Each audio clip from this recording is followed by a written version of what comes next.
Esto se enmarca en un proyecto de investigación. Lo hemos invitado, digamos, digamos, como un asesor, un experto en la materia que nos vino a brindar un acompañamiento durante esta semana, principalmente en temas metodológicos y, digamos, de procedimiento del proyecto que estamos desarrollando, que es el proyecto del Atlas Histórico de Barrios de la Clase Media y Popular de Santiago de Cali, que hemos denominado de San Fernando al Barrio Obrero, como entendiendo primera expansión del centro hacia el sur, y con una posterior desarrollo en relación a la zona norte, con los barrios como Granada, llegando hasta Bipasa y La Campiña. Esto en un periodo de tiempo entre 1910 a 1960, que es como coincide con este desarrollo urbanístico explosivo de Cali. Entonces aquí básicamente les voy a contar sobre lo que estamos haciendo. Nosotros estamos trabajando en estos barrios que están con color amarillo, ahí está el listado, y hemos encontrado información a partir de tres fuentes fundamentales, que son el Archivo Histórico de Patrimonio de la Secretaría de Cultura, la Planoteca de Planeación Municipal y el archivo de la CBC, de la Corporación Regional del Valle del Cauca. Y generosamente han compartido su información, han compartido, en el caso de la Secretaría de Cultura, un archivo que tienen de las notarías 1 y 2, donde hay pues registro no solamente de las escrituras públicas, sino que también hay registro de planimetría bien interesante que ha complementado mucho la información de las otras dos fuentes. Y en el caso claramente en el caso de planeación, pues se ha enfocado en el tema de proyectos urbanísticos y levantamientos topográficos, etcétera. Y en el caso de la CBC nos han compartido una serie de imágenes, de fotografías históricas aerofotométricas, pues. También de un periodo de tiempo que coincide justamente con este periodo que estamos trabajando. Pues básicamente es como el objetivo del proyecto es poner en valor esta información que a veces consideramos que está dispersa, que no está muy clara en nuestro panorama como investigadores, etc. Y que, como lo señalo, está dividida en estas tres fuentes fundamentales. También hay un archivo pues, personal de personas pues, que cuentan con un número de fotografías interesantes. Sin embargo, pues la idea es como armar como un gran paquete donde podamos tener luego un repositorio, un atlas, tal vez virtual, donde uno pueda consultar y esta información esté de alguna forma georreferenciada. Este es otro de los grandes trabajos que estamos haciendo. Y básicamente, conclusiones, estamos en la elaboración del proyecto, también un poco para eso está el profesor Eric aquí, que ya le voy a ceder la palabra, en relación pues esto, no solamente pues, va a generar los productos que están en el proyecto que nosotros estamos desarrollando, sino que abre también, y como lo hizo también el Atlas Histórico de Cali, abre también un panorama pues, para luego las posteriores publicaciones, posteriores investigaciones, etc. Entonces, como les decía, los voy a dejar ya con Eric, y pues creo que no es más introducción, Eric, también agradeciéndote tu generosidad, pues tu tiempo por estar aquí en Cali, y pues espero que todos aprendamos un poco más hoy. Bien, muchas gracias, muy buenos días. También agradezco sobre todo la gentil invitación del profesor Harold Medina y el auspicio de la Facultad de Creación y Hábitat para poder hablar nuevamente de algo que requirió en su momento irse 4.000 kilómetros hacia el sur para poder intentar entender un poco qué era lo que había ocurrido realmente con Santiago de Cali en términos de las obras. Es decir, un poco la intención de haber hecho este trabajo de análisis de lo que se produjo en la ciudad en un lapso bastante limitado, estamos hablando más o menos unos 5 años, entre el momento en que la ciudad logra la candidatura y se materializa un paquete bastante grande de obras que tienen una relación variable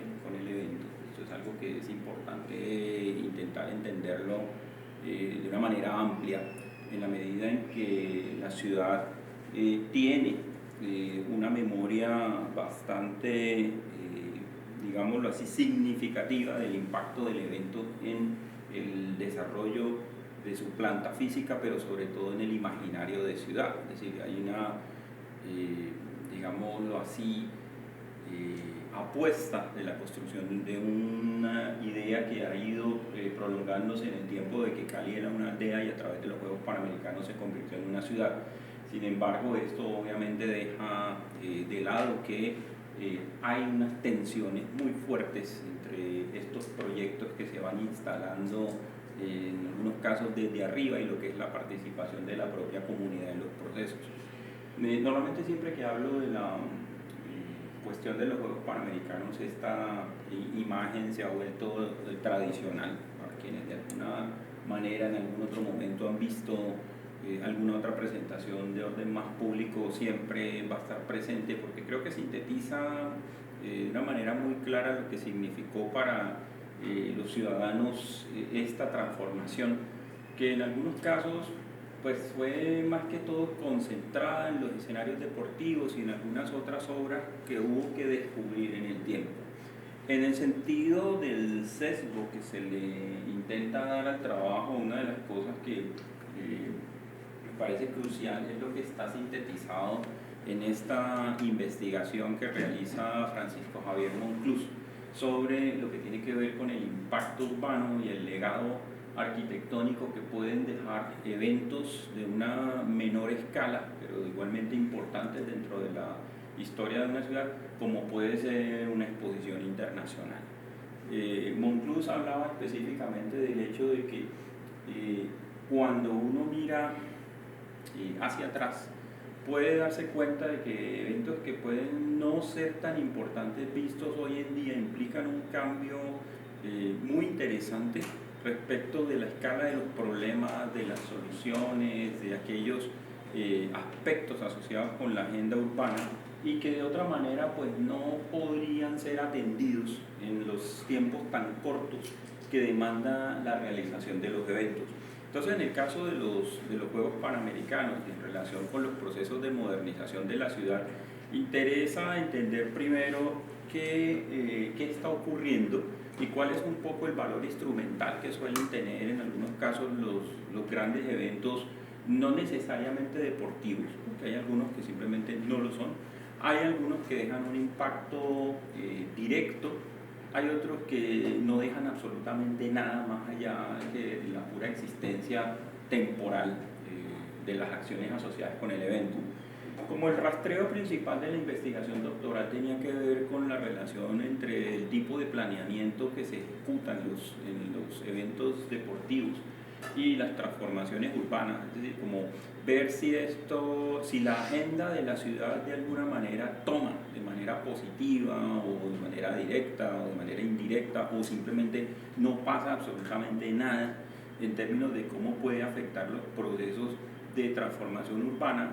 Aquí esta que es una imagen que viene del archivo de los primeros Juegos Panamericanos que se desarrollaron en 1951 en Buenos Aires, muestra un poco el escenario que a mí me interesa desarrollar, y es cómo la política sirve aparentemente como de trasfondo de una situación que parece ser completamente ajena, pero en realidad la vía sobre la cual los atletas están desarrollando la maratón es la que delimita hasta dónde llega Buenos Aires como capital federal. Es decir, la avenida General Paz es el límite de Buenos Aires con relación a su provincia, y esa avenida no estaba construida en el momento en que se decide finalmente darle vida a los Juegos Panamericanos y se pavimenta por completo durante la presidencia de Juan Domingo Perón. Entonces, lo que hay atrás es ese recordatorio de cómo las decisiones políticas sobre las ciudades implican transformaciones que en algunos casos son muy visibles, y se entienden en el contexto no solamente local, sino que a veces trascienden la escala regional y llegan a la nacional, y en algunos casos pues no ocurre absolutamente nada. ¿Qué interesa un poco también? Ver cómo esto se entronca con el crecimiento de Cali. Esta información gráfica viene del estudio Plan Vial de 1968, que es comisionado específicamente para intentar justificar los procesos de crecimiento lineal de la ciudad. Sin embargo, el estudio en sus conclusiones apunta a otras cosas, lo veremos un poco más adelante, pero me interesa primero este primer mosaico, en el sentido de ver que el crecimiento de la ciudad es relativamente tranquilo hasta que empiezan los fenómenos de industrialización de la ciudad, la declaratoria, o por lo menos la creación del departamento del Valle del Cauca con capital en Cali en 1910, y los fenómenos asociados con la violencia, como conocemos a este periodo que comenzó en los 40. Básicamente el crecimiento de Cali es relativamente muy lento, es decir, es una ciudad que es muy compacta, pero hacia 1940 empieza un crecimiento bastante explosivo, que uno tiene que empezar a entender en términos económicos, en términos políticos, en términos geográficos y sociales. El periodo que a mí me interesa indagar específicamente para los Juegos Panamericanos es un periodo realmente de unos 7 años, entre 1964, que es cuando surge la idea de hacer unos Juegos Panamericanos, y 1972 por temas de registros fotográficos sobre la ciudad, es decir, un año después de los Juegos Panamericanos. Pero una de las cuestiones que es clave en esto es intentar entender qué es lo que se está pensando en la ciudad, sobre la ciudad en clave urbanística. Es decir, aparentemente lo que estamos viendo es un crecimiento que no tiene ningún tipo de directriz desde el punto de vista de la planificación, y lo que está ocurriendo en el fondo es que se están haciendo invisibles algunos procesos que sí es necesario recalcar, porque determinan ciertas decisiones sobre hacia dónde crece la ciudad, por qué crece en esa dirección, qué tipo de crecimiento va a tener, qué limitantes hay y qué potencialidades se tienen. Esto es una imagen del libro que la ciudad presentó en el año 67 sobre la candidatura para los Juegos Panamericanos. Como ustedes notan, en la parte central de la ciudad, vista desde sectores, como eso sería más o menos como entre Normandía, mirando hacia el sur, y se nota que es una ciudad que apenas está empezando sus procesos de verticalización en el centro. Faltan muchos de los grandes edificios que uno reconoce hoy en día y que van a aparecer en la década de 1960, pero es una ciudad que es muy horizontal y todavía sigue siendo como de muy baja densidad. Lo que es importante entender aquí es que Cali tiene una presencia, digamos, marginal en términos de las principales ciudades colombianas hasta este momento. Es decir, si uno mira en términos de población, Barranquilla, con su área metropolitana y por su importancia estratégica, va a ser más relevante que Cali hasta que se da la transición entre los censos del 51 y el 64. Es en ese momento en que Cali se convierte en la tercera ciudad del país. Antes lo era Barranquilla.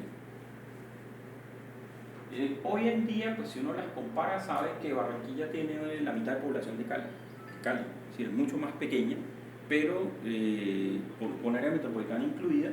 Pero hay una circunstancia, y es que la dinámica económica de Barranquilla en este momento es mucho más activa que la de Cali. Pues hay razones de economía tanto legal como ilegal.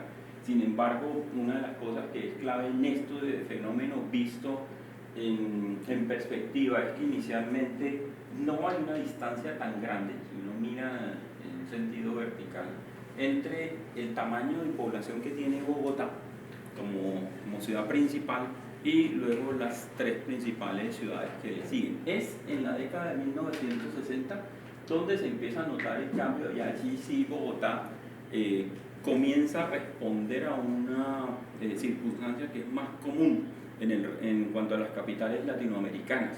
Empieza a concentrar mucha más población, que es como lo normal que ocurre en otros países.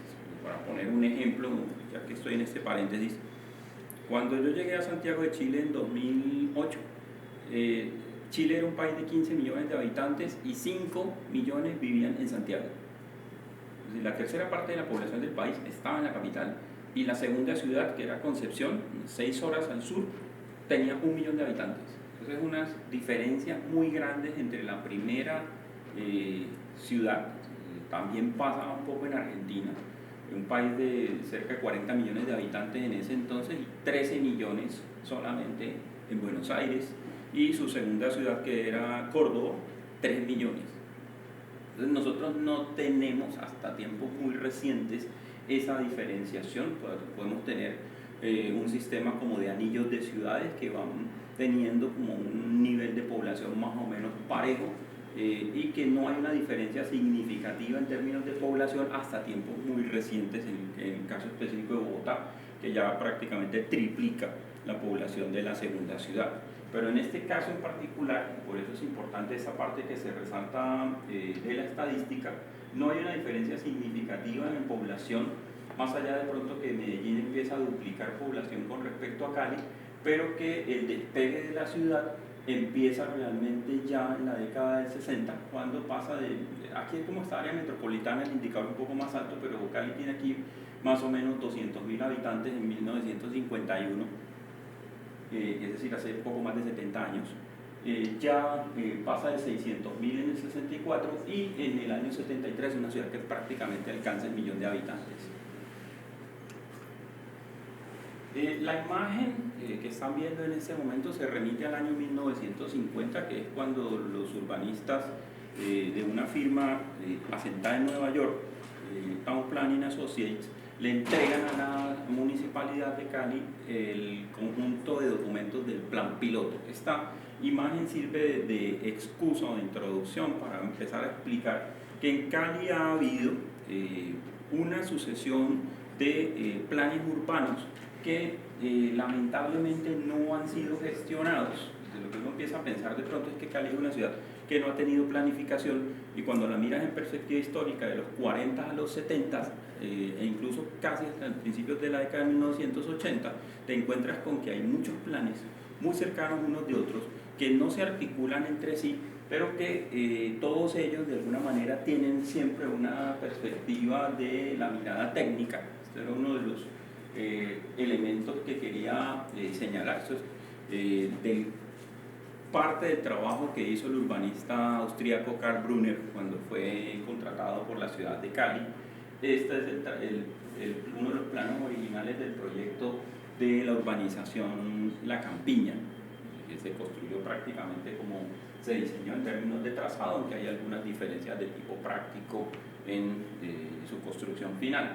Pero lo que importa de decir acá, complementando el hecho de que no se tienen planos de lo que fue la propuesta de Brunner, siempre hay una especulación sobre cómo pudo ser. Solamente se sabe que hay algunos barrios que sí se trazaron, sea porque los hizo directamente él o por asistentes asociados a proyectos, como lo pueden ser el caso de Santa Isabel, el barrio Miraflores, que tienen un trazado muy particular propio del tipo de urbanismo de Brunner y que uno puede encontrar y rastrear algunos antecedentes de ellos, pero no vas a encontrar un proyecto real de Brunner. Lo que trato de decir acá es que a pesar de eso sí se encuentran evidencias de el paso de Brunner por Cali entre el 43 y el 47, cuando tiene la ejecución del contrato del plano regulador y de ensanche urbano.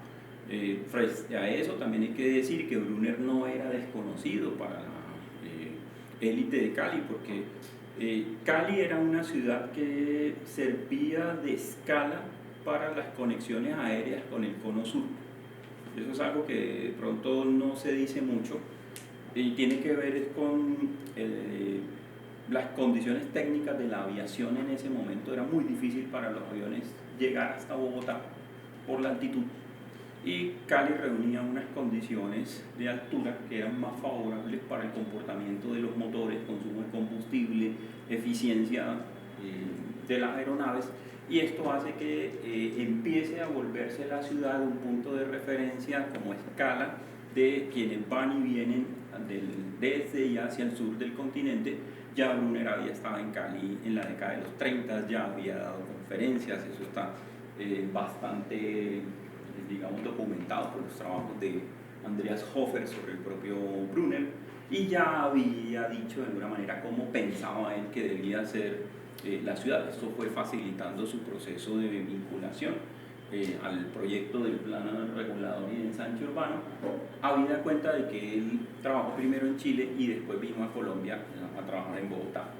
Estamos hablando entonces del 43 al 47, está Karl Brunner en Cali. El contrato termina de manera abrupta, luego aparece esto que algunos atribuyen como de la autoría de Brunner. Sin embargo, pues la información que el propio plano provee realmente solo indica que lo hizo la oficina del plano de Cali, no aparece la firma de Brunner por ningún lado, y lo que intenta hacer es una propuesta de zonificación de la ciudad para que tengamos un poco la referencia de lo que estamos viendo. Esta es la plaza de Caicedo, esto por acá es el río Cali, y el río Cauca estaría pasando por esta zona, y este sector es actualmente la Unión Deportiva Panamericana, estando aquí el estadio departamental. Recuerden que en realidad nace como de propiedad del departamento, y en la década de los 60 es que se le transmite la propiedad a la Universidad del Valle. Entonces, el plano, hay quienes asumen que es la propuesta de Brunner por algunos elementos de diseño urbano, la forma en la que los parques se involucran siempre como en zonas específicas de crecimiento del sector, es decir, un principio fundamental de diseño, y otro por algunas avenidas diagonales que van a aparecer. Bueno, en el caso de Brunner sí hay que decirlo, Brunner proyecta la Avenida de las Américas. Es una de las grandes obras que no se construye como está proyectada originalmente, pero sí es de la mano de Brunner esa intervención específica que va a conectar el centro de la ciudad con la nueva estación del ferrocarril. En 1948, este no es el plano específico del acuerdo de ese año, la ciudad cambia su manera de ver la relación con el territorio, al menos quienes son los dueños de la tierra y que de alguna manera están relacionados con la élite política, y prácticamente duplica el perímetro urbano hacia el sur. Es decir, aquí no va a aparecer, más bien en la propuesta de Wiener y Cerf del plan piloto. Lo que se encuentra en este plano es lo que ellos ven en la ciudad físicamente hablando en 1950. Bueno, no 1950, este es el plano base que ellos van a utilizar para la proyección de la ciudad, pero en realidad está vinculado con el plano de 1948, aunque esto tiene un detalle. Esta línea punteada se refiere a la inundación que hubo en Cali en 1950. Es decir, el plano de la ciudad es 1948. Esta es lo que sería las actuales calles 25 y 26, es la línea férrea, la derivación de la vía hacia Palmira y la base aérea, que como ustedes bien saben, pues aparece debido a la guerra con el Perú en los 30. Un poco la intención de traer a colación este plano tiene que ver con qué se piensa respecto al crecimiento de la ciudad hacia el oriente, porque cuando uno ve el plano de la ciudad, ahí está marcado nuevamente toda la línea de inundación de 1950, y ya está el proyecto de Wiener y Cerf instalado. Todo lo que ustedes ven en amarillo es lo que ellos están proponiendo en términos de que hay que reorganizar la ciudad. No hay, y es una de las cosas que es crucial entender, Esto no es un proyecto para ser ejecutado literalmente como se ve en el plan. Un plan piloto es como decir un esquema básico, luego del cual vas a pasar al plan regulador y después si empiezas a trabajar con las piezas urbanas como nosotros las conocemos hoy en día. El contrato original solamente se refiere a la elaboración del plan piloto, que es una declaración de intenciones, pues dibujado con instrumentos técnicos. Propone desplazamiento del centro comercial de la ciudad, de acá en el área de influencia, en la Plaza de Caicedo, hacia los sectores del barrio Junín, Guayaquil, en inmediaciones de lo que es hoy actualmente el Instituto Técnico Municipal Antonio José Camacho, pero es mucho más grande el área que se proponía. Esto es 1950. En cuanto a la expansión hacia el oriente, se proponía que la industria pesada se instalara específicamente desde la intersección con la vía férrea en la actual calle 25 y su extensión hacia el oriente de la ciudad, y la industria liviana junto con la vivienda obrera en la proyección de una vía que llegaría hacia el municipio de Yumbo. Respecto de la zona de ladera, que ya tenía crecimientos de ciudad informal, pues había la intención de que se fuera reorganizando y erradicando esta parte de la ciudad. También, y de manera somera, pues una intención de proteger las rondas de los cuerpos de agua, es decir, los ríos Cañaveralejo, Meléndez, Lili, y la creación de una zona de esparcimiento urbano, más que todo en el área central, donde uno pues hoy ve la localización de la avenida Roosevelt. La plaza de toros en ese momento no estaba hecha, pero ellos la proponían cerca del área de lo que hoy es la Unidad Deportiva Panamericana, que en ese momento era el hipódromo de la ciudad. Esto pues un poco como para precisar más o menos cuáles eran como las intenciones de localización del programa de grandes equipamientos urbanos, de la vivienda, de la Universidad del Valle, que ya en ese momento existía, y que eso sí ya se había definido, que iba a estar en el sur de la ciudad, muy cerca o prácticamente al lado del recién trasladado batallón en la zona de la antigua hacienda Nápoles, sobre la cual pues se consideraba que era un poco inconveniente ponerla al lado, pero sobre eso ellos no se detuvieron mucho más allá de esa mención.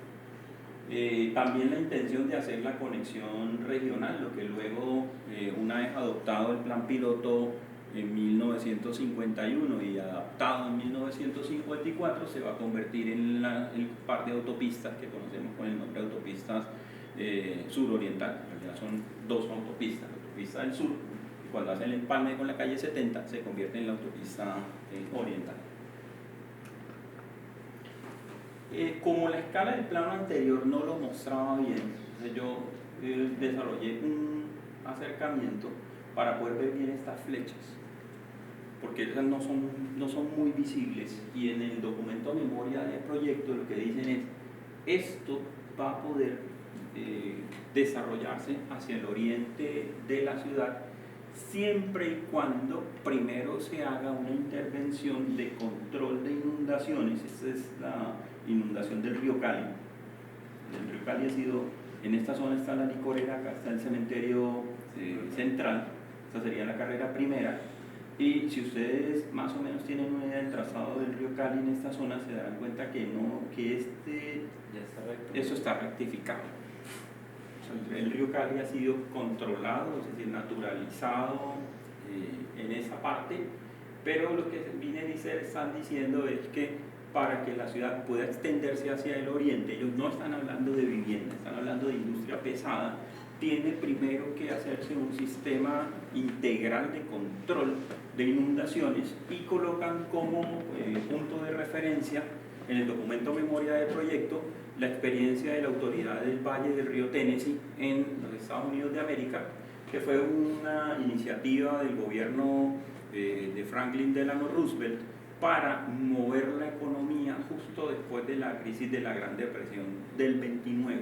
¿Qué es? Básicamente control hídrico, generación de hidroeléctricas, o sea, construcción de hidroeléctricas y generación de energía para incentivar el traslado de las industrias pesadas que, como van a tener garantía de suministro de energía permanente y exenciones tributarias, van a mover la economía y generar una cierta prosperidad en una región que es muy pobre en los Estados Unidos de América. Entonces, teniendo clara esa experiencia, la oficina de Wiener y Zer sugiere mirar como punto de referencia la experiencia de la TVA, por las siglas en inglés, y esto es algo de lo cual se va a tomar nota en Cali, que es el antecedente de lo que se va a convertir la Corporación Autónoma Regional de Cauca, Valle y Caldas, que esa es la sigla original, la CBC.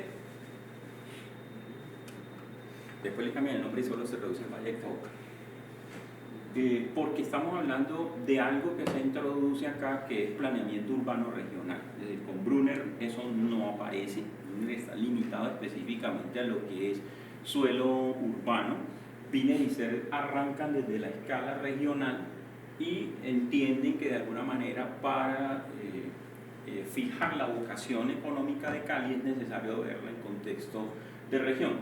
Sin embargo, y eso es una de las precisiones que hay que hacer, ellos están pensando en que la vocación de Cali es industrial, como lo es la de Medellín, mientras que la experiencia que nosotros tenemos es que aquí prima es la agroindustria, es decir, la industria agrícola, específicamente en el cultivo de la caña de azúcar, no es de fábricas de manufactura de mercancías. Lo que estamos viendo aquí sobre el plano de 1954 de la ciudad, que es el plano de estudio contratado por una empresa norteamericana, la RJ Tipton, para el proyecto de alcantarillado de la ciudad, muestra cómo se interpretó el plan piloto de Cali. Una de las cuestiones que siempre está en discusión cuando se estudia este periodo es si el plan realmente tuvo alguna incidencia en la transformación de la ciudad, porque un poco la preocupación de los investigadores ha sido sobre si esto debió haberse ejecutado para que la ciudad fuera moderna. Los procesos de modernización no tienen que ver necesariamente con la idea de que una ciudad utiliza urbanismo moderno, es decir, cambia.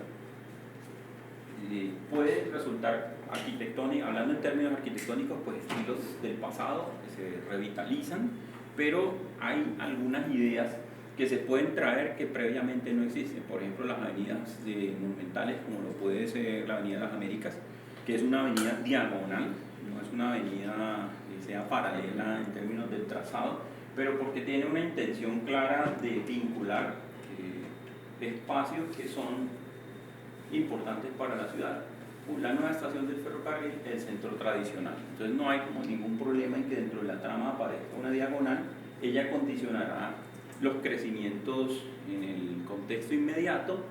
Wiener y Zer toman una decisión un poco extraña con relación a ella, y es sacarla, es decir, cortar el vínculo con el centro de la ciudad y más bien llevarla a una conexión con una vía periférica que va a ser la avenida Sexta Norte, es decir, quitar esa idea de que vas de manera directa de la estación al centro o viceversa.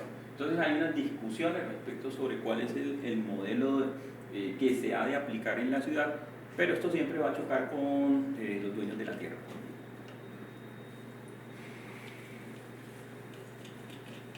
que son quienes en últimas toman las decisiones. Es decir, recapitulando, Brunner está del 43 al 47, entrega el proyecto, no se sabe cómo es.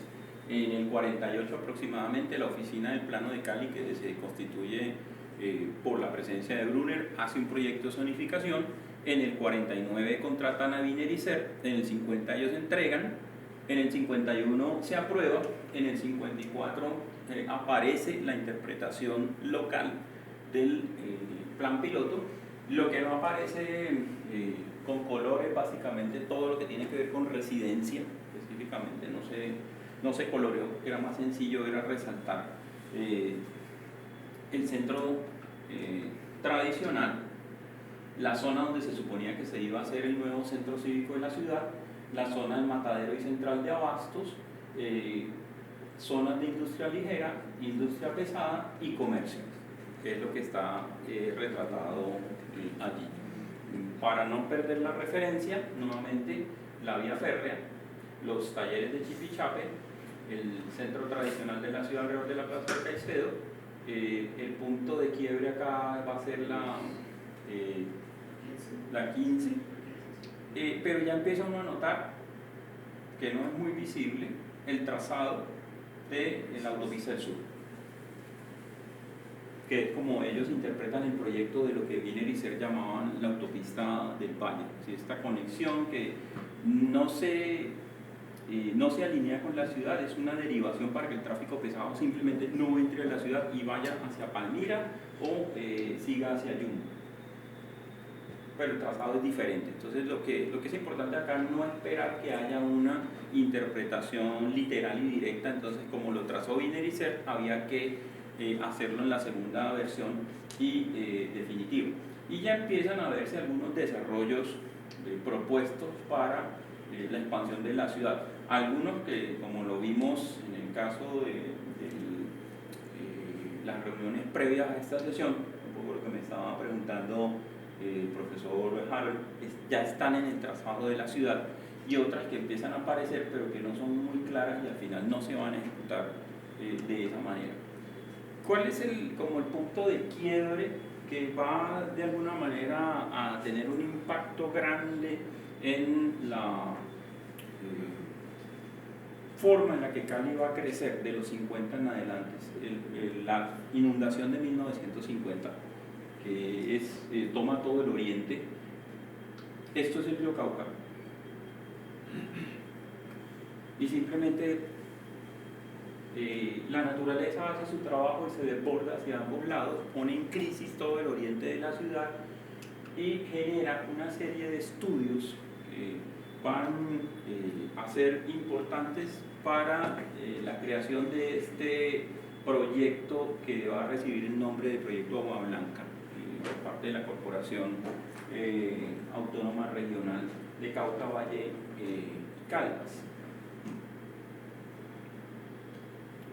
Hay que recordar que para la década de 1950 hace su aparición por primera vez un sistema político diferente en Colombia, que es la dictadura militar, a nombre de Gustavo Rojas Pinilla, y que una de las cosas que interesa a la élite del Valle del Cauca es tomar una decisión respecto sobre si se puede hacer un sistema parecido, que ya mencionaba, de la experiencia de la autoridad del Valle del Tennessee, y para ello traen a uno de los creadores de ese proyecto, que es David Lilienthal.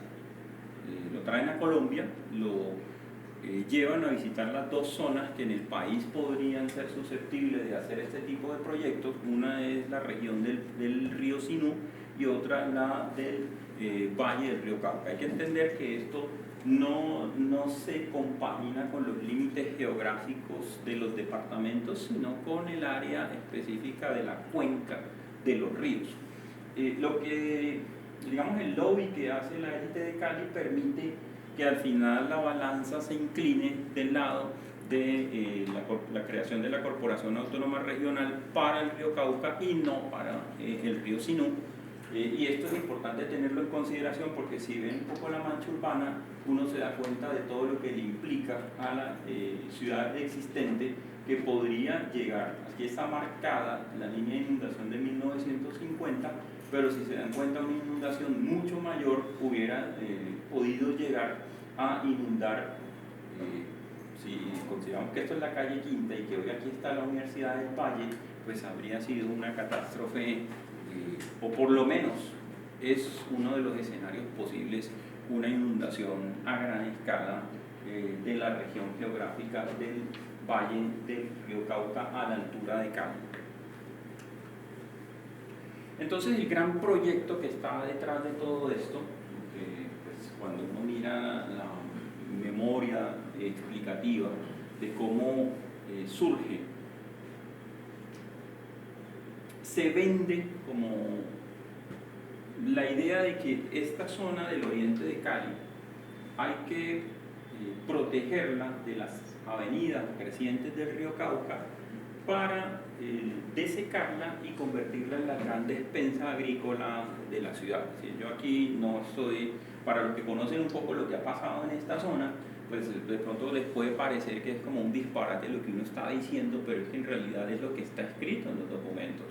La primera obra de la Corporación Autónoma Regional de Cauca, Valle y Caldas es lo que se denomina el Proyecto Agua Blanca y se vende como la idea de ser la zona de suministro de los recursos alimentarios de la ciudad.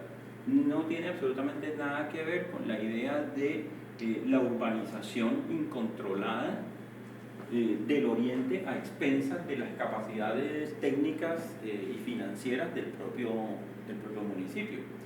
Hay que recordar que estos terrenos tienen dueños y que ya en el acuerdo del Consejo Municipal, el 127 de 1948, la propiedad del suelo está claramente delimitada. Es decir, el plano es lo suficientemente detallado como para decir quiénes son los dueños de qué zonas de la ciudad y están claramente delimitados. Se expande el perímetro urbano al doble, hacia el sur más que todo, hacia el oriente eso ya estaba prácticamente delimitado, pero lo que hace esta estrategia de cortar el cauce de los ríos Cañaveralejo, Meléndez, Lili, crear el canal interceptor, luego hacer todo este proceso del dique de contención que conocemos con el nombre de Jarillón, además crear una laguna de regulación, que es la que llamamos pondaje porque castellanizamos el nombre, es decir, en realidad es simplemente hasta aquí, P-O-N-D en inglés, ¿sí? Se calenizó la palabra. Sí, cuando uno dice el pondaje en realidad está diciendo eso es una laguna artificial, pero el término es jerga técnica de inglés norteamericano. Todavía no ha podido saber de dónde sale la palabra jarillón. No tengo ni idea. Eso ha sido como una de las grandes incógnitas que en la investigación nunca surgió. Pero digamos que hay un discurso público, pero detrás de eso hay una estrategia muy claramente orquestada respecto de volver estos terrenos disponibles para construir en unas condiciones del propio suelo que no lo hacen viable. Primero porque está debajo de la cota, está por debajo de la cota de inundación.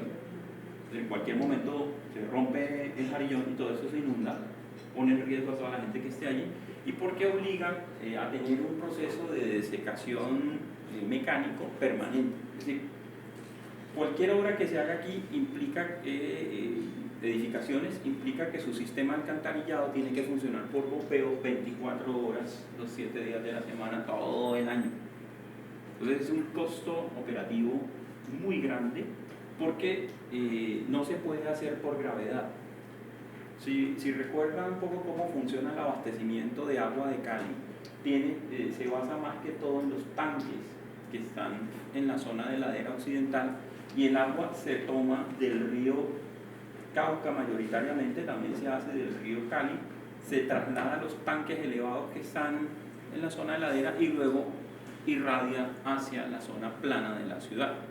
Pero uno de los problemas que hay tiene que ver específicamente con que todo lo que tiene que ver con el drenaje de esa zona hay que hacerlo a través de bombeo, y eso implica una carga económica muy fuerte para las empresas públicas, que tendrán un poco que ver con su quiebra técnica a partir de la década de los 90. Hecha esa propuesta de expansión hacia el oriente, también hay una preocupación más o menos hacia el mismo tiempo, pero ya en la década de 1960, donde se empieza a promover la creación del sistema vial del sur.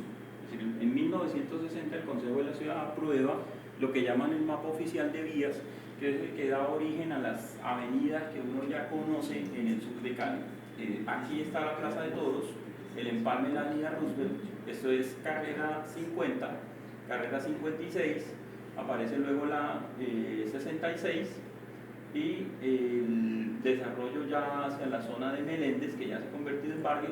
Ciudad Jardín existe mucho antes de lo que uno cree. Ciudad Jardín es de principios de la década de 1960. Aquí aparece, pues por la escala del dibujo no se ve, una de las posibles localizaciones de la Universidad del Valle. Dirá, pero ¿por qué está de ese lado si en realidad está acá? Es decir, la localización definitiva de la universidad se vino a definir fue a mediados de la década de 1960, en un lote cuya dimensión triplica la que tenía en este momento, que es aquí la zona donde está actualmente la proyección de la avenida Paso Ancho, que es esta, ¿sí? Por aquí muy cerca de donde está actualmente el Parque de la Bavilla. Es decir, allí era donde se iba a desarrollar finalmente la universidad, que habían dicho que se iba a localizar por acá, pero, y eso es una de las cosas que a veces no se tiene muy en consideración, eran terrenos ejidos de la ciudad y allí no se puede construir nada que sea diferente a vivienda para clases populares.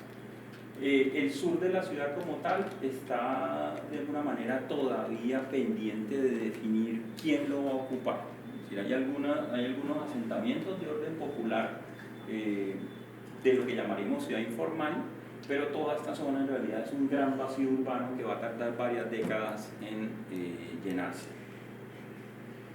Por otro lado, y esto es algo que demuestra el estudio Plan Vial, Cali era una ciudad que para la década de 1960 tenía un déficit muy grande de infraestructura vial. Lo que está en rojo es lo que está pavimentado. Y cuando decimos pavimentado no podemos estar pensando, por ejemplo, como vemos hoy en la calle Quinta, que tiene carriles principales y carriles laterales. Solo estaban los dos carriles centrales, ida y vuelta. Y el proceso que implica la propuesta de solución de esto, pues tiene que desarrollarse hasta la década de 1980, pensando, y esto es una de las cosas que ya es un poco diferente, ya vemos una localización definitiva de la ciudad universitaria, en que a veces los estudios se hacen para intentar validar unas determinadas ideas, pero quienes los desarrollan por su propia visión y metodología sugieren algo muy diferente. ¿En qué sentido hay que entender esto comparado con el anterior? La idea un poco es que Cali se va a desarrollar de manera lineal. O sea, quienes promueven el estudio piensan que Cali va a desarrollarse entre dos municipios satélites que son Yumbo al norte y Jamundí al sur. Y la idea es que la trama vial va a ser de orden lineal. Pero el estudio sugiere que en realidad Cali funciona con anillos y por lo tanto es más importante resolver las vías por las periferias, desarrollar por ejemplo la avenida Circunvalar, que como ustedes bien saben todavía no se termina, y hacer una derivación de la autopista oriental específicamente para crear un borde de contención al crecimiento de la ciudad, que en ese momento ya empezaba a estar fuera de control. Al mismo tiempo, este es digamos, el penúltimo gráfico de temas de proyectos sobre la ciudad, planeación departamental quiere construir una vía directa entre Cali y Yumbo y contrata un estudio para ver qué modelo de crecimiento de ciudad es más adecuado en la relación entre Yumbo, Cali y Jamundí. De estas tres alternativas, la primera pues simplemente intenta extender la ciudad más hacia el oriente y concentrar el crecimiento de la ciudad en baja densidad hasta cercanías del río Cauca, sin tocar el crecimiento de Jamundí y de Yumbo. La segunda propuesta se decanta por limitar el crecimiento de la ciudad hacia el oriente, que se está, como ustedes están viendo aquí, está expandiendo esta zona. Esto es lo que es hoy la Unión de Vivienda Popular, Jorge Isaacs, República de Israel, que antes se llamaba Periquillo, todo ese sector.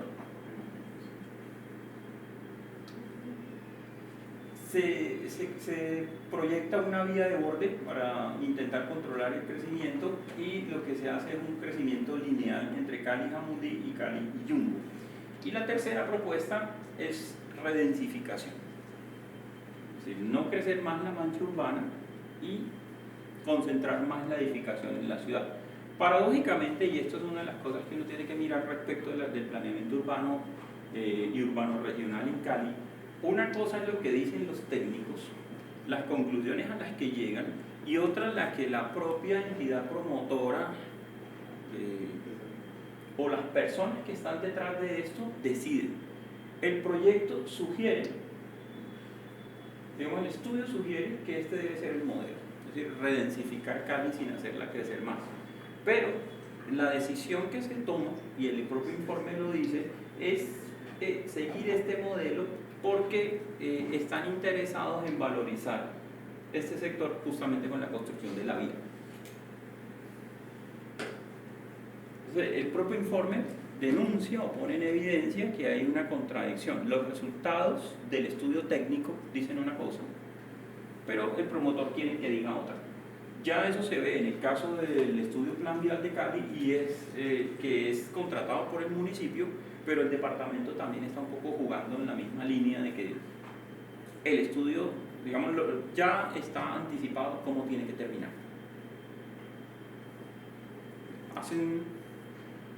Digamos que es como cuando uno legaliza una situación que ya se sabe cómo va a ocurrir. Hay como una especie de pantomima, ya hay una frustración permanente de los técnicos, porque siempre está como, ¿y qué hacemos con esta zona? ¿Qué hacemos con el oriente de Cali? Si se dice que no debería construirse, lo tienen claro, y sin embargo siguen apareciendo una y otra vez urbanizaciones piratas, invasiones, tomas de tierras, en sitios que no son urbanizables, que no debería construirse absolutamente nada, y que de alguna manera, pues si la CBC, uno pensando con el deseo, realmente hubiese hecho lo que justificaba la creación de este proyecto Agua Blanca, pues Cali tendría una fisonomía muy diferente. Pero lo que estamos viendo acá es como un poco también una serie de proyectos que intentan salirle al paso a una problemática que se va a convertir en algún momento en una bomba de tiempo, y que por lo menos para el tiempo en el cual se estuvo haciendo la investigación del contexto del planeamiento en Cali, este fue el último de los proyectos que se estudió, que fue el Plan General de Desarrollo de 1971, que estaba proyectado, como lo ven allí en las fechas, en 3 momentos, es decir, de 1970, 1985, 2000.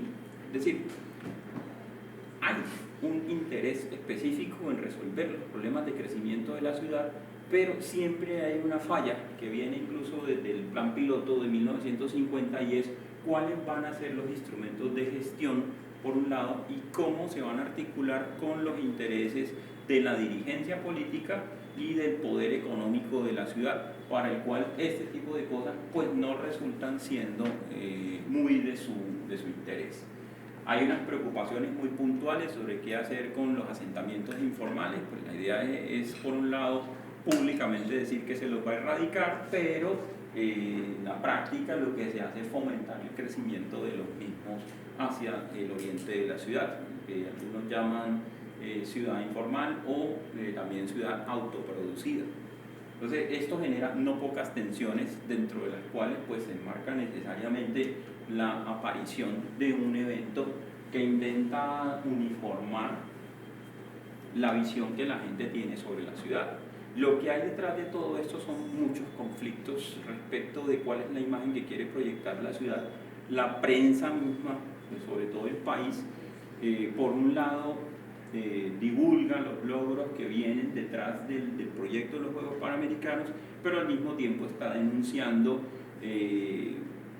un estado de cosas que se asumen como de tipo indeseable. Es decir, ahí la zona del sector del Calvario es un sector que hay que erradicar, hay viviendas que amenazan ruina, hay unas cosas que tipos de negocios, de personas, de clase social que necesitan ser erradicadas de las zonas, y empieza a construirse esa problemática de la visión de la ciudad a través de un imaginario. Tiene mucho que ver con la idea de una ciudad que necesita expulsar, borrar unos problemas más que atenderlos, ¿no? O algunas situaciones que ve como problemas pero que no hay interés en abordarlos. En este momento aparece la figura de alguien que para ustedes es conocido por el nombre, porque le da nombre a una unidad deportiva, la Deportiva Alberto Galindo, que es la que está conformada por el Coliseo del Pueblo, el Velódromo y la Plaza de Toros, que la Plaza de Toros existía antes. Alguien que ni siquiera, por así decirlo, nació en Cali, era de origen tolimense, pero que fue artífice de la realización de los Juegos Nacionales de 1954, que le dieron a Cali las piscinas que están frente al Pascual Guerrero, le dieron una nueva fisonomía en ese momento al Pascual Guerrero, porque el estadio era mucho más sencillo que en ese momento, un proyecto mucho más amplio. Aparece el Coliseo Evangelista Mora, también para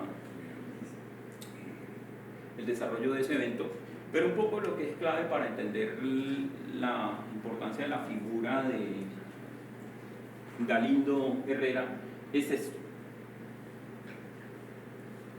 que tiene que ver muy específicamente con la incidencia de los Juegos Olímpicos de Tokio de 1964, que son utilizados por los japoneses para cambiar la imagen que quedó tras la Segunda Guerra Mundial. Sí, como no es parte de la presentación, y de todos modos este caso de la transformación de Tokio es capítulo aparte por todo lo que pasó en ella, pero como parte de la dirigencia deportiva de la ciudad, Galindo Herrera estaba muy informado de qué estaba pasando con la transformación que se planteó en Japón a través de los Juegos Olímpicos. Pensemos, por ejemplo, que uno de los productos más conocidos de esa transformación es el tren bala entre Osaka y Tokio, viene de esa época. Entonces hay que darse cuenta que las transformaciones inducidas por grandes eventos no se limitan específicamente a los escenarios deportivos, tocan algunas otras cosas, que es un poco lo que quiero mostrar, para que se entienda que la transformación de la ciudad no es solamente algunas cosas muy significativas y puntuales, sino que se dan en múltiples capas o categorías, pero que de todos modos, por la vastedad misma y porque no aparece un listado preciso de qué se hizo en el tiempo, es difícil que uno pueda separarlos y clasificarlos. En la propuesta inicial, ya para este momento, Galindo Herrera había fallecido, es decir, no llegó a la fase final del proyecto, es decir, murió sin saber que Cali había sido designada sede. El proyecto original vendía la idea, y por eso un poco cuando miramos el plan piloto y algunos de los otros hay que ser muy cautos, porque pues sobre todo como arquitectos pues uno sabe que puede hacer anteproyectos y al final termina resolviendo el proyecto de otra forma, lo mismo en términos urbanos. La idea era tener escenarios deportivos dispersos por toda la ciudad, más como en la idea de escala de barrio, que se pudiera después, un poco en palabras de Galindo Herrera, salir del trabajo, tener su tiempo de ocio, irse a una unidad deportiva de barrio y poder de alguna manera esparcirse sanamente en un equipamiento producido por el municipio, que no necesariamente tenía que estar siempre funcionando a partir de un gran evento. Hay que tener en cuenta que los equipamientos deportivos nunca producen réditos económicos, siempre producen pérdidas. La ganancia de ellos es social, específicamente, pero siempre hay que invertir.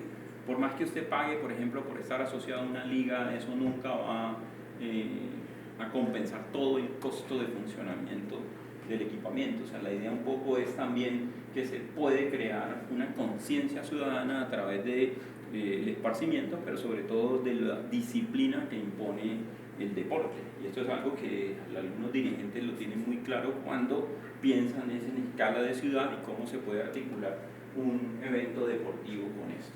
Paralelamente a eso, la ciudad también está con otros temas de su propia agenda urbana, con dos concursos que se están desarrollando en esa época, que son el nuevo Palacio Departamental, en lo que conocemos ahora como el Conjunto de San Francisco, y el Centro Administrativo Municipal de Cali, en la misma época en la que la ciudad tiene un déficit del 65% de pavimentación de sus vías urbanas. Es decir, esto es paralelo al plano donde aparecen esas vías en rojo, tan pocas en la ciudad. Claro, llega julio de 1967 y ahora sí pues hay que poner manos a la obra y no solamente incorporar los escenarios deportivos, que si recuerdan el plano de la candidatura, pues ya no están dispersos por toda la ciudad, sino que se concentran hacia el sur. Y que usan algunas cosas como excusa para poder ejecutarse. Un ejemplo.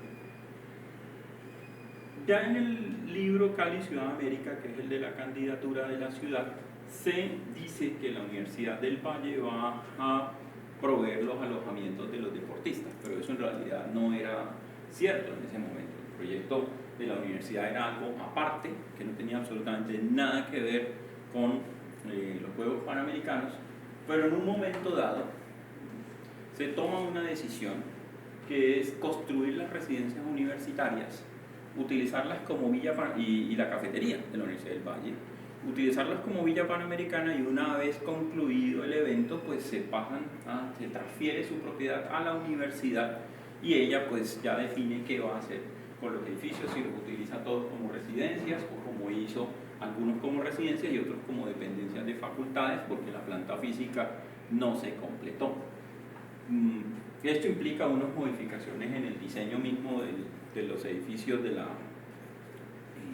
residencias universitarias, pero pues un poco la idea era tener dónde ubicar a los atletas, que estuvieran realmente aislados del público en general. Se construye, por ejemplo, también la unidad residencial Santiago de Cali, que está ahí frente a Cosmocentro, para que los delegados de cuerpos técnicos, jueces y demás estén separados de los atletas.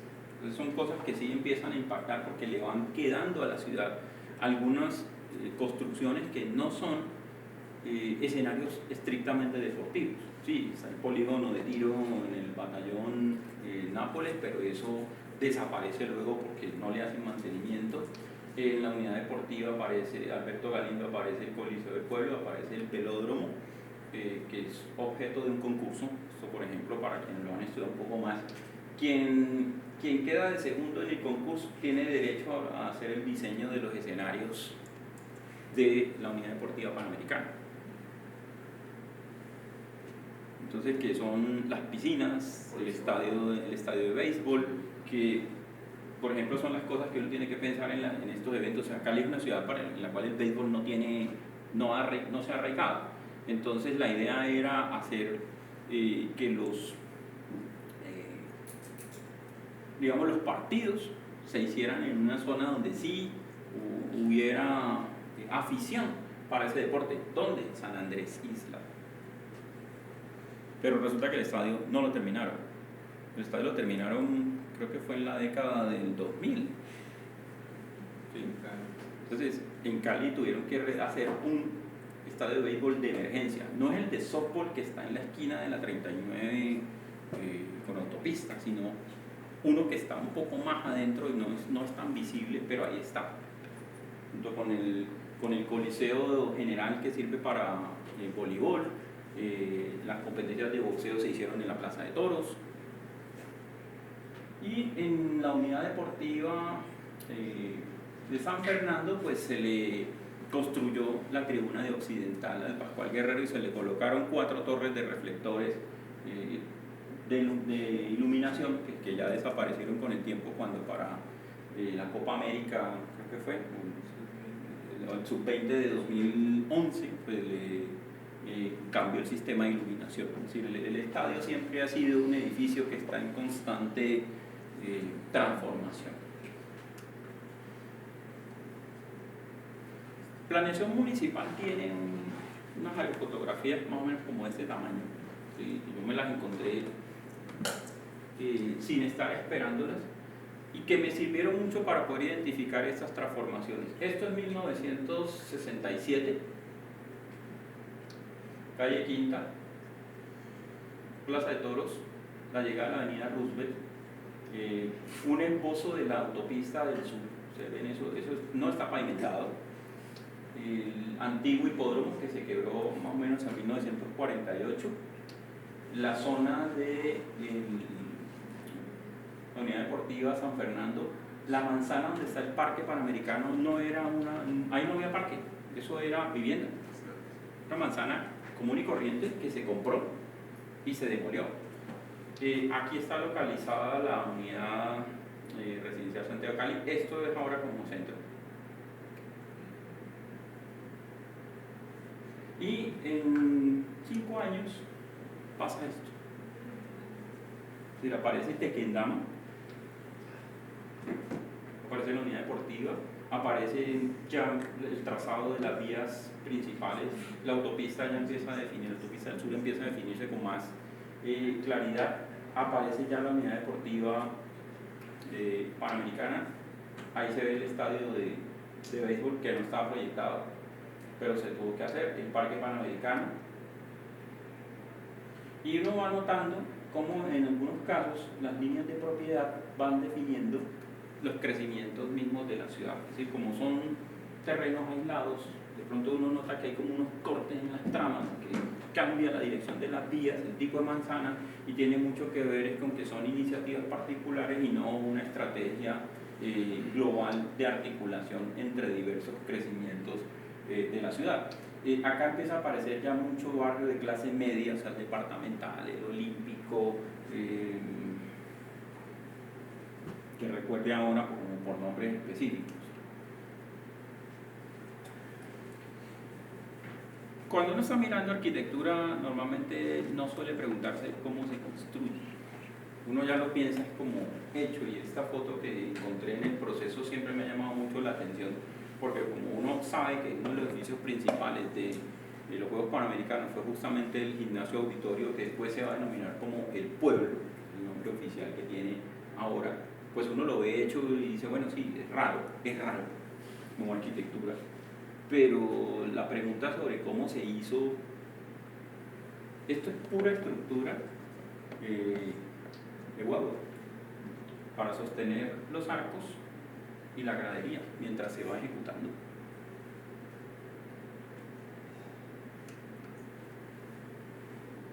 Esta imagen que ustedes ven hoy y que algunos posiblemente pues han conocido o pasado por estos edificios, es una imagen que pudo no haber sido posible, porque en el contexto de la política educacional del gobierno de Carlos Lleras Restrepo, entre 1966 y 1970, bienestar universitario no era uno de los pilares que movía la política de educación superior. Es decir, en lugar de potenciar esto, estaban desmontándolo. El ministro de ese entonces, el asesinado candidato presidencial Luis Carlos Galán Sarmiento, era ministro de Educación en ese entonces. Y la política nacional era no hacer bienestar universitario, es decir, no había lugar para hacer residencias universitarias. ¿Qué hace posible que esto se construya? Ahí es donde uno tiene que mirar quiénes son los agentes, cómo participan y cómo se relacionan. El arquitecto cabeza del equipo de articular los diversos equipos de diseño de la Universidad del Valle, que fueron llamados por concurso de méritos, había que inscribirse. Las oficinas que participaron allí fueron por concurso y no porque las llamaran a participar. Por eso, por ejemplo, uno no ve que alguien como Rogelio Salmona hubiese sido convocado acá, tenía que haberse presentado, como si lo hicieron Fernando Martínez Sanabria, Germán Samper y otros. Y este que es el proyecto de la oficina Aníbal Moreno, muy transformado. Esto es la carrera 100, que algunos pues confunden todavía con la calle Quinta, y la avenida Paso Ancho, en la intersección, que sería aquí, hasta este pedazo, la construyó la propia universidad. Hoy esto es Unicentro.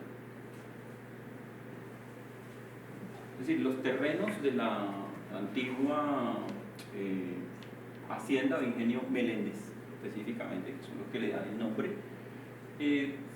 se produce en ella, por decisión de la universidad, que hay que hacer la construcción de las universitarias en este sitio, es decir, 1 millón de metros cuadrados, muy por encima de los casi 400.000 que tenían al otro lado, cerca del Parque de la Babilla. Pero lo que ocurre aquí es que esto se hace porque el arquitecto jefe de los equipos, quien articula los equipos y los coordina, es hermano de un ministro, que él sí le puede hablar directamente al oído al presidente Gerard Restrepo y acordar la construcción de las residencias de la universidad. Si no es por eso, eso no existe. Ni la cafetería central, que todavía cumple su función. O sea, nada de esto, porque ni siquiera el Banco Interamericano de Desarrollo, que es quien finalmente financia por préstamo la construcción de la universidad, le apuesta a la construcción de servicios complementarios como puede ser cafetería o alojamientos. Es decir, todo tiene que ver con rama educativa y técnica. Pero por otro lado, es un poco lo más interesante, ¿dónde están las otras infraestructuras? Aunque algunas de ellas no se completan en el tiempo de los Juegos Panamericanos, se tardan un poco más.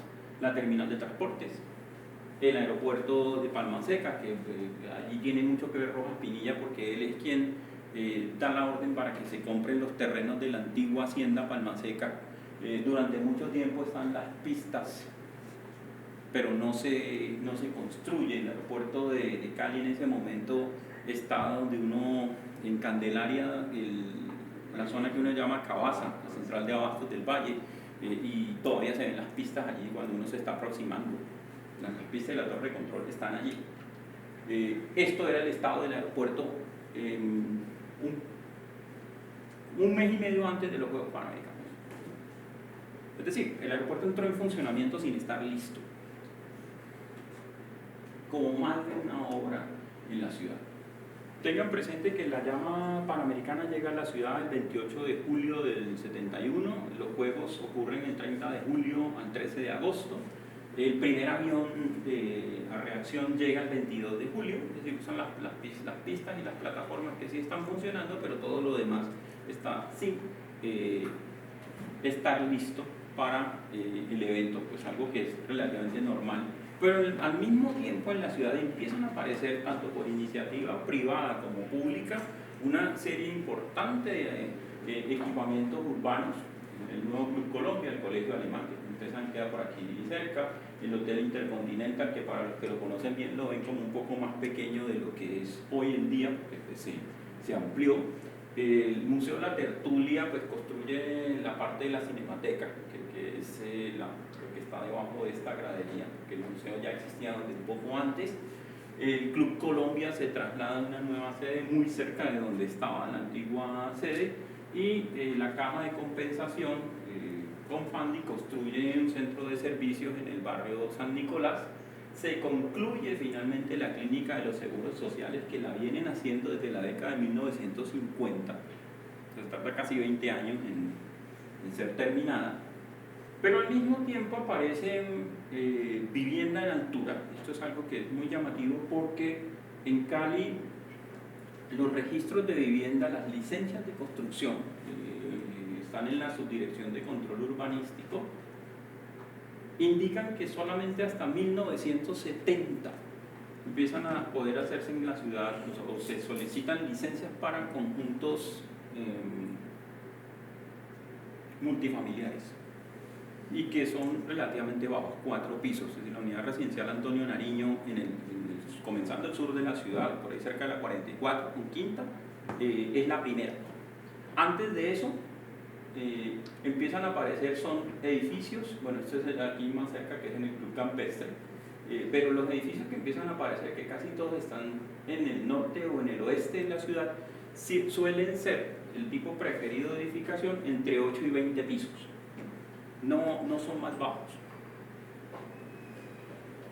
Por otro lado, también suelen aparecer pues, los incentivos tributarios desde el Consejo de la Ciudad, específicamente en el centro, que tiene un déficit muy grande de edificatorio, en el sentido, por ejemplo, de las torres de parqueaderos.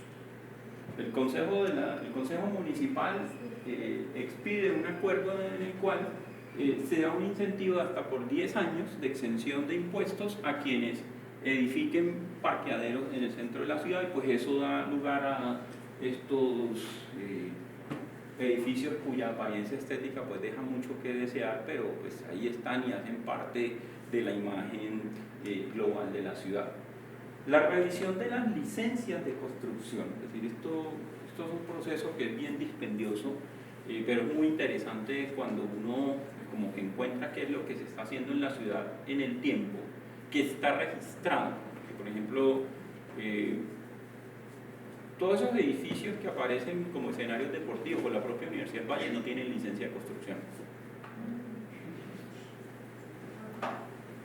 Desconozco la razón, pero no la tienen. Si alguien quiere causar problemas con eso, es pedir la licencia de construcción del Coliseo del Pueblo, no la van a encontrar. Entonces ahí es donde uno empieza a preguntarse también sobre esas estrategias que traen los eventos, que deberían seguir unos procesos legales ordinarios y no ocurren de esa manera, porque de lo contrario no se podrían ejecutar. Falta ver si esa realmente es como la costumbre en el desarrollo de los eventos, pero cuando uno mira el otro lado y mira lo que sí está en las licencias y lo mira sobre la planta urbana, empieza a preguntarse ¿y dónde puedo yo tener evidencias de estas transformaciones que hay, no tanto en el régimen de suelo, sino en la imagen urbana? Y empieza uno a encontrar tendencias.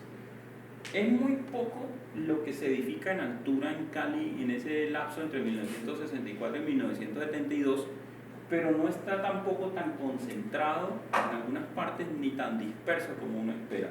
Los puntos me están mostrando que hay una cantidad de actuaciones en el centro según los años, como van apareciendo desde el 65 hasta el 71, que fue lo que se revisó de las licencias.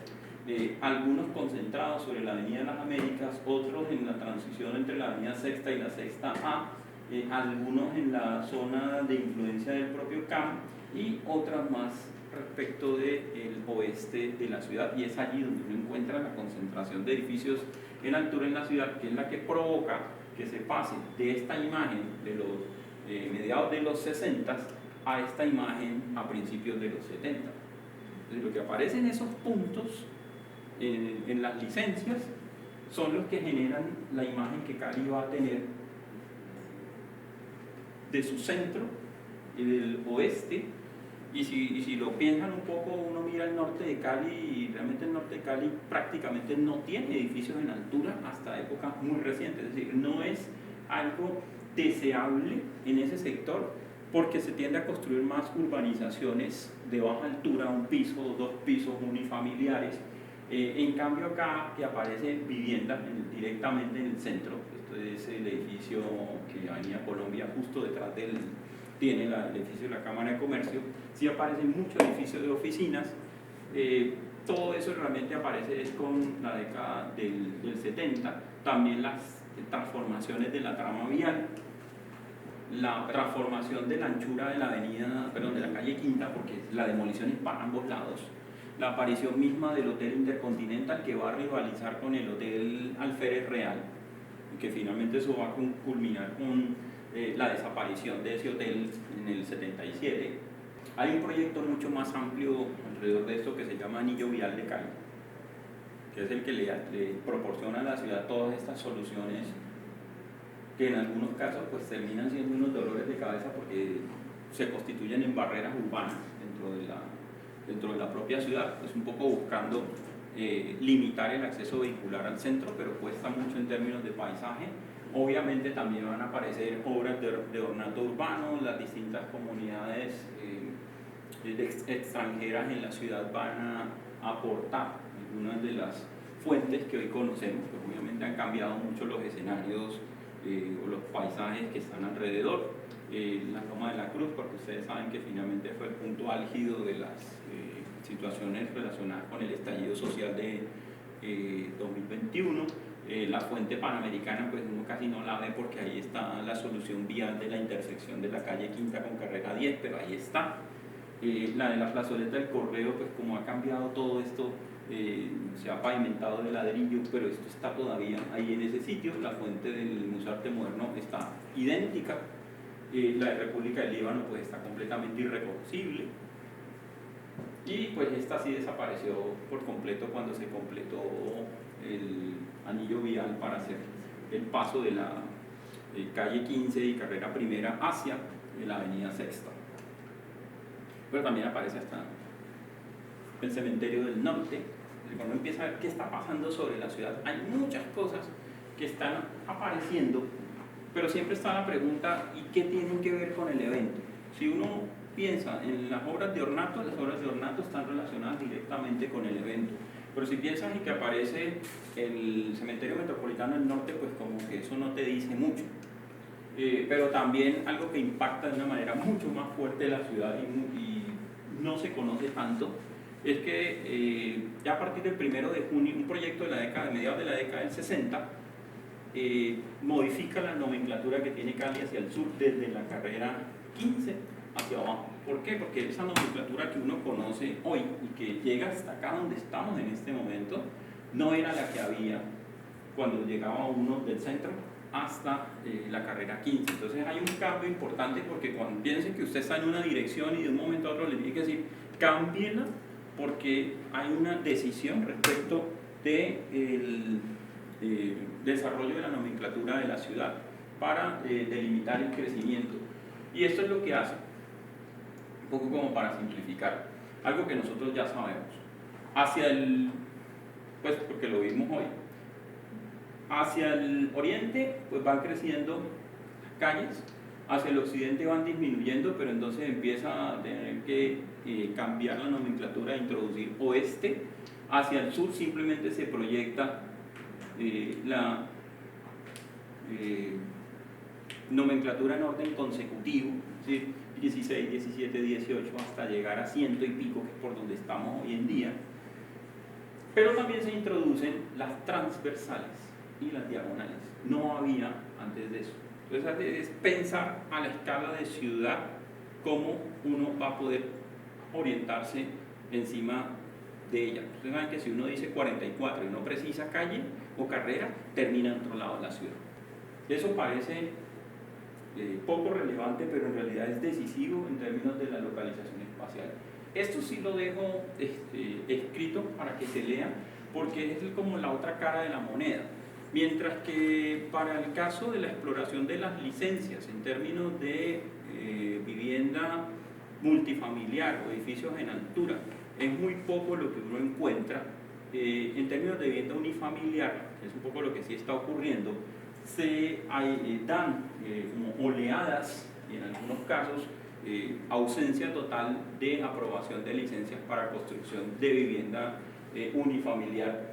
Es, por ejemplo, el caso de 1968. No hay una sola licencia que apruebe vivienda unifamiliar en Cali para ese periodo, pero hay valores variables. Piensen, por ejemplo, que ayer en el caso de 1967 se están aprobando más de 1000 casas, y la mayoría de ellas del Instituto de Crédito Territorial, justamente, si recuerdan el nombre, Periquillo, en una zona donde no debería estar construyéndose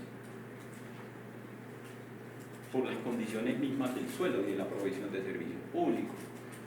Sin embargo, pues uno va viendo que va a haber variaciones en términos de las construcciones que se permiten, pero en algunos casos se trata de lo que todavía no son barrios, son urbanizaciones, se convertirán en barrios mucho después, pero es una cuestión que para mí era importante registrar, porque eso va a tener efectos directos en la trama urbana.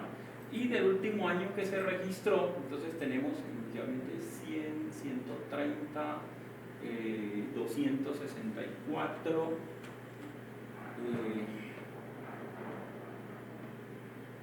314,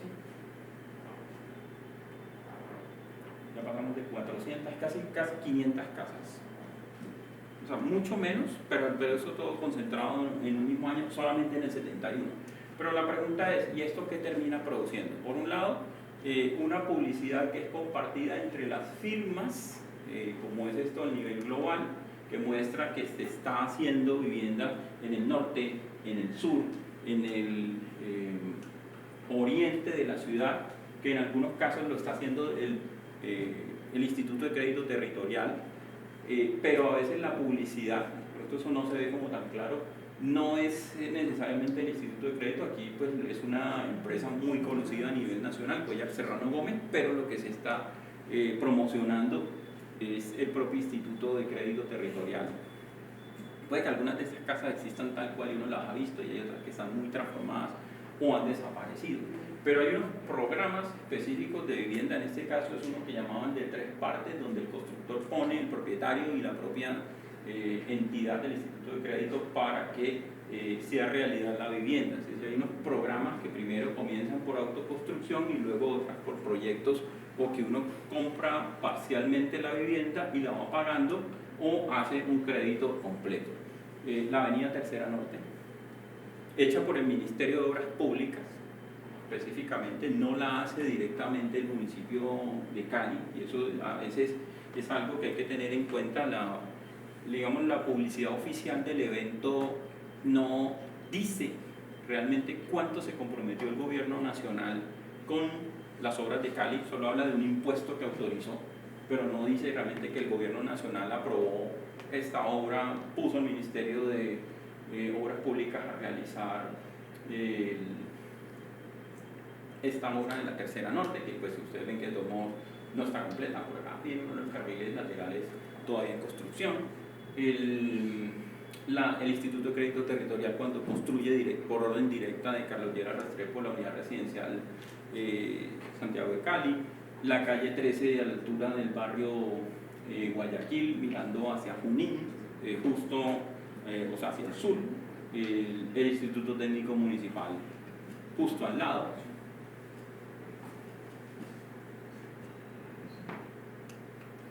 La calle Quinta, cuando empieza a ampliarse, esto es el edificio más viejo que tenía allí Fenalco, donde está todo el complejo de Confenalco hoy en día. Es decir, la Quinta era esto. Entonces hay demolición para ambos lados. Este edificio todavía está en pie. Es uno de los que uno referencia muy fácilmente cuando hace el giro por la cuarta y va hacia el Hotel Intercontinental. El paso a desnivel, pero visto ya desde abajo, como quien va a tomarlo para llegar a San Antonio y seguir hacia el sur. Pero si ustedes lo ven, es un proceso que no está asociado directamente a los Panamericanos, está proyectado desde mucho antes.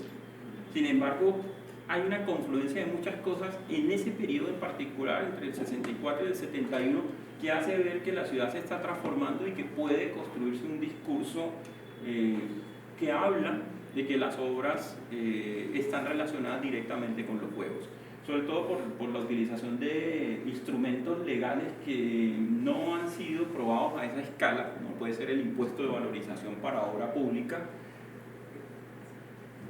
que es específicamente, por un lado, la colocación de las redes de acueducto y alcantarillado, pero también la pavimentación de los barrios, o la repavimentación, que tiene que ver un poco con lo que el estudio plan vial de Cali está manifestando.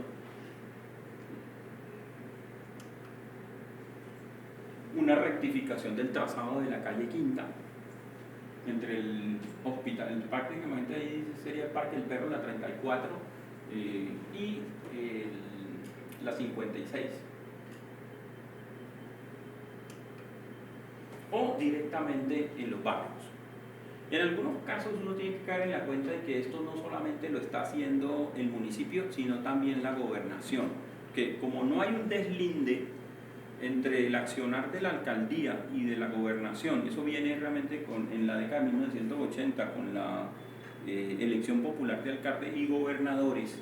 Los gobernadores pueden intervenir directamente en obra pública en la capital, eso hoy en día no se puede hacer. desde que se instaura la elección popular de alcaldes y gobernadores. Pero también hay que tener en cuenta que detrás de todo esto también se encuentra una situación que es la inestabilidad de la dirigencia política en los cargos. Como no son cargos de elección popular, un gobernador, un alcalde te puede durar entre 6 meses y 2 años. Si a un alcalde le va relativamente bien, lo pueden promover a gobernador y eso le da una forma de tener continuidad en su accionar sobre la ciudad. Y esto es algo que a veces no se mira con claridad, dice, pero en 2 años no se puede hacer mucho, pero es que uno está viendo que sí se está haciendo y se está haciendo bastante. Ahora cuesta más para unos periodos mucho más estables y más largos. Las personas que están actuando sobre la ciudad a veces lo hacen como alcalde y lo hacen como gobernador. Como yo mencionaba hace un rato, y entrando en la parte final del trabajo, porque aquí es donde uno hace el paralelo con el mapa que ustedes mostraron al principio, donde estaba Cali y los barrios que les interesa analizar que estaban en amarillo. Resulta que cuando se mira acá para el periodo específico, lo que tiene que ver con la transformación de la huella urbana entre el 67 y el 72, esto está producido a partir de un plano de Cali que se ha redibujado para adaptarlo a las aerofotografías, uno del 67 y otro del 72. Esto era la mancha urbana de Cali en 1967, como ustedes notan, pues comparado con lo que tenga ya memoria del plano urbano, hay mucho vacío. Acá está en el 72, pues así inicialmente no se nota mucho, pero cuando uno hace ya la identificación de lo que ha aparecido, todo lo amarillo es nuevo. Allí no se distingue si son urbanizaciones o si son barrios, porque esa no era como una pretensión inicial, era simplemente como, bueno, ¿cuánto ha crecido Cali en suelo construido entre esas dos fechas? Que hay evidencias porque lo estás haciendo a partir de una aerofotografía y trabajas en plano CAD y vas redibujando, vas cambiando incluso anchos, porque por ejemplo la calle Quinta no la puedes poner con el ancho que tiene actualmente, sino con el que tenía según la aerofotografía, como para poner un ejemplo de intervención. Pero empiezas a preguntarte también, a partir de otras cosas que están apareciendo, las obras viales del periodo, y ahí aparecen algunas que uno ya ha visto, pero que están siendo repavimentadas o pavimentadas en su extensión. En algunos casos pues cambian la anchura, es porque la intervención es mayúscula. En la zona del centro, pues el ensanche de la calle Quinta, la apertura de la carrera décima, la de la calle 13, la calle 15, las avenidas como la 44, la 50, la 66, o sea, sus proyecciones hacia el oriente. Y empiezo como a intentar ver qué relación hay entre este plano de intervención vial y el plano de crecimiento de la ciudad. Pero más allá de eso, pues digamos que por una feliz coincidencia, en algún momento que hice una visita a ex colegas de ICESI, llegan en un momento y me pregunta uno de los profesores con los que estaba hablando que si yo conocía su trabajo sobre las relaciones entre la élite política y la élite económica de la ciudad. Yo estaba terminando los estudios de doctorado en ese momento, era para 2012, y dentro del trabajo aparece un mapa o una serie de mapas que hablaban de la creación y legalización de barrios en la ciudad entre 1964 y 1900, perdón, en el caso de ese tramo en particular, del 58 al 98, pero tenía un rastreo histórico del crecimiento de la ciudad, y yo empecé como a hacerle el seguimiento. Bueno, ese plano que hay aquí no, me está diciendo algunas cosas, pero necesito interpretarlas, porque los crecimientos que yo he notado de edificación en altura están concentrados en el centro, pero todas estas cosas que están apareciendo, ¿qué son? O sea, ¿para quiénes están pensados? Y la mayoría de desarrollos son barrios populares, que han sido originalmente invasiones, tomas de tierras, urbanizaciones piratas, y que el Consejo, en este periodo entre 1964 y 1972, buscando capitalizar electoralmente una población que puede ser significativa para su accionar. Entonces empieza el proceso de legalización de algunos asentamientos de origen informal y creación de otros barrios que en ese momento pues simplemente no existían. Y eso es lo que da como, ahí lo ven en términos de los nombres de los barrios que empiezan a ser creados y legalizados: el Sena, por ejemplo, Alfonso Barberena, Meléndez, que era un corregimiento de la ciudad, Vista Hermosa hacia el oeste, en la salida hacia Buenaventura, Santo Domingo, Champañá, San Luis, el 7 de agosto, Jorge Zavalsky, Jorge Eliezer Gaitán, San Carlos, el Olímpico, Mariano Ramos, están dispersos. Pero si uno, por ejemplo, recuerda el plano que mostró el profesor Harold, al empezar no coincide con lo que se está desarrollando, y no tiene por qué coincidir, porque depende del sesgo que uno le está dando a la investigación. A mí lo que me interesa es, según la mancha urbana que yo estoy viendo que está creciendo, qué es lo que está apareciendo, pero solo como barrios, porque sé que en ese momento, y la publicidad me lo está mostrando, Salomia, El Refugio, La Merced, incluso Pipasa, Caldas, que uno por los nombres los identifica con relativa facilidad en su localización, también están apareciendo. Pero la intención acá era más como de no pensar que tú estás buscando capital político, porque pues en el refugio no lo vas a encontrar, pero sí lo vas a encontrar, por ejemplo, en la Unión de Vivienda Popular, en República de Israel, en esos barrios que tú los legalizas, y cuando tú los legalizas les puedes proveer servicios públicos, es decir, agua, en términos de forma de acueducto y alcantarillado, telefonía, pues que hoy ya eso pues, no es relevante, energía eléctrica y sobre todo pavimentarlo. Entonces eso que se hace, esta mancha urbana tiene un significado muy importante porque permite construcción de ciudadanía, pero obviamente con una intención de atraer votos. En muchos casos pues uno lo nota y es mucho más eficiente. O sea, no tienes que ir a vender el voto, tú haces obras directamente en el barrio. El solo hecho de que el consejo logre, tras una negociación muy ardua, porque eso obviamente no es gratuito, aprobar la legalización de un asentamiento de origen informal, no legal, pues va a terminar con unos efectos importantes sobre en términos del crecimiento de la ciudad.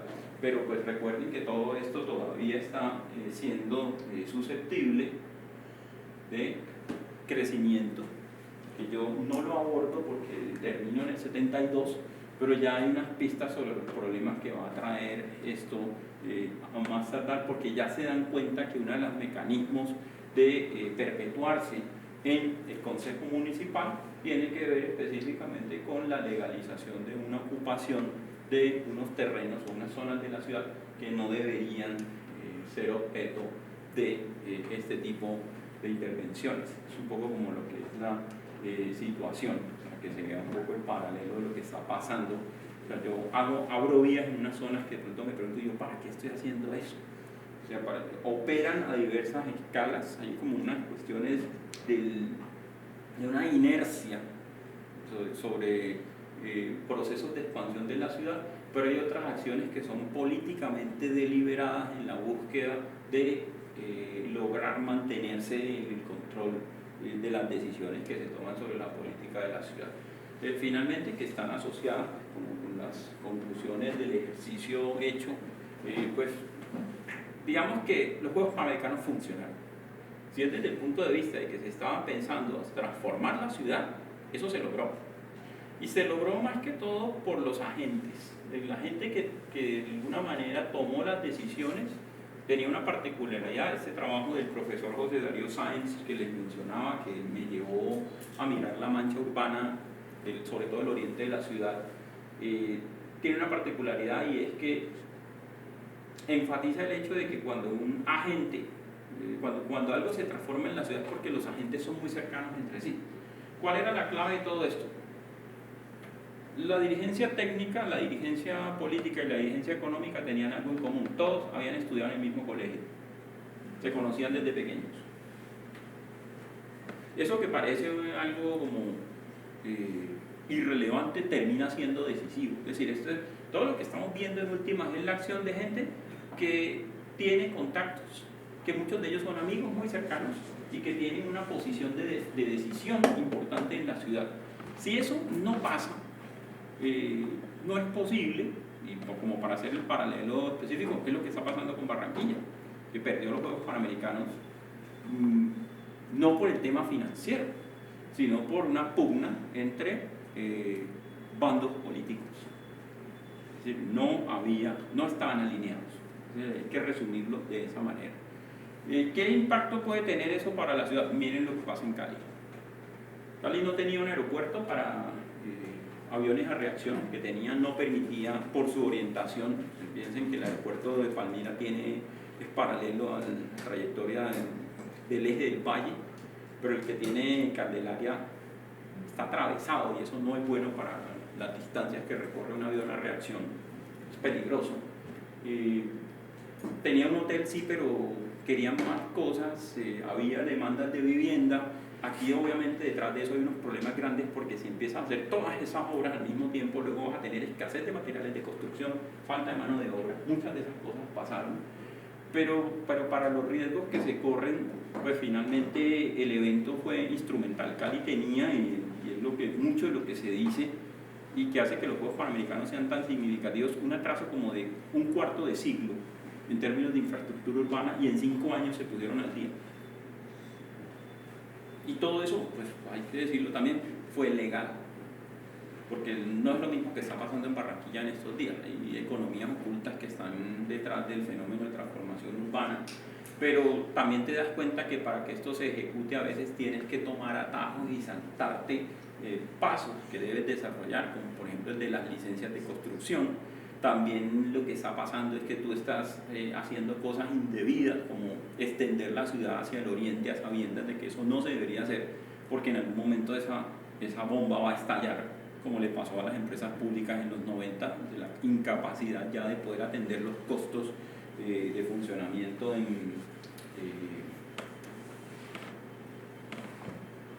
en lo que ahora se llama el distrito Agua Blanca, que no se debe confundir con el barrio, que es diferente.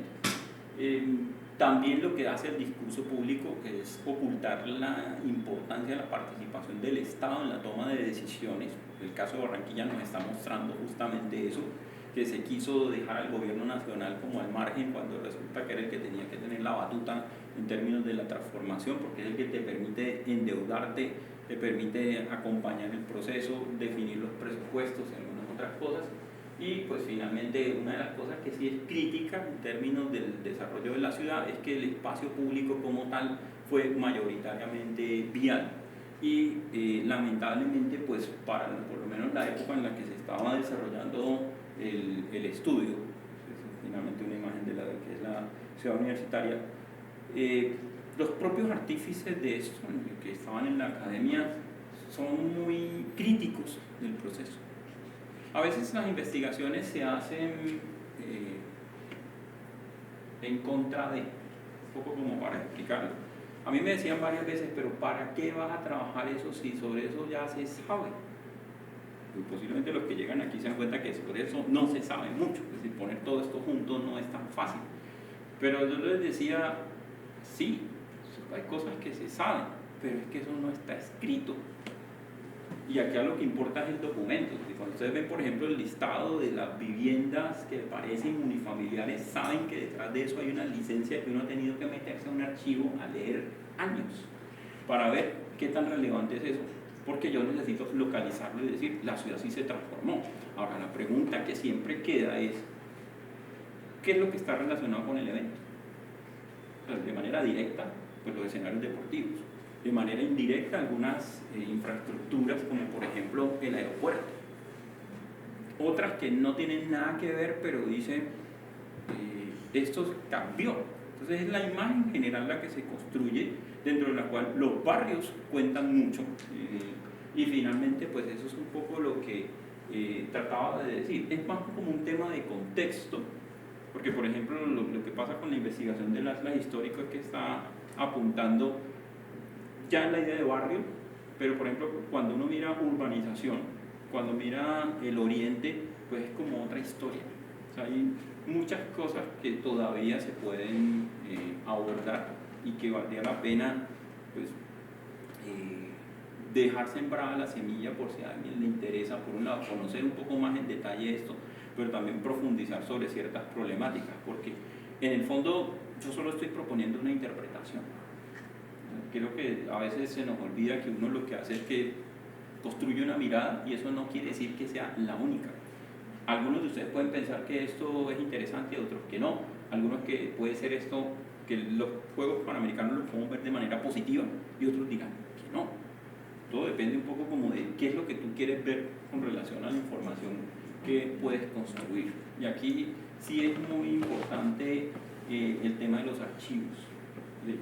Afortunadamente Cali tiene archivos, lo que pasa es que es muy difícil juntar las piezas que faciliten los procesos de investigación. Al final la propia Universidad del Valle en su archivo central, cosa que yo no sabía, fue la que me permitió darle una estructura que permitiera decir esto es relevante, pero ustedes dicen, bueno, si yo dejo por fuera toda la parte de la planificación, ¿qué me queda? Me queda el puro evento, y los Panamericanos no son solo el evento, se toca irse hasta la década del 40 para darse cuenta que sí están pasando cosas, que hay unas tensiones entre los técnicos, los políticos, los dueños del suelo, la gente que vive en la ciudad, pero al final hay como una imagen compartida en el sentido de que la ciudad cambió.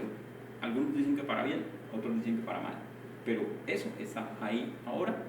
Y siempre está como esa idea de que cada vez que hay que hacer un evento, entonces tiene que superar a los Panamericanos. Yo diría, no vale la pena pensar así. Es que no se puede. O sea, tú no vas a cambiar, ya para el tamaño que tiene Cali, ¿qué vas a hacer para que, por ejemplo, la planta urbana se transforme más que lo que ya hizo para los Panamericanos, más que lo que ya hizo en términos de su imagen urbana? Es muy difícil, sobre todo ahora que viene el COP16. Como que cada cosa tienes que borrar lo anterior. Yo digo, no, es necesario que nosotros entendamos por qué Cali se convirtió en la ciudad que se derivó de lo que se hizo para los Panamericanos.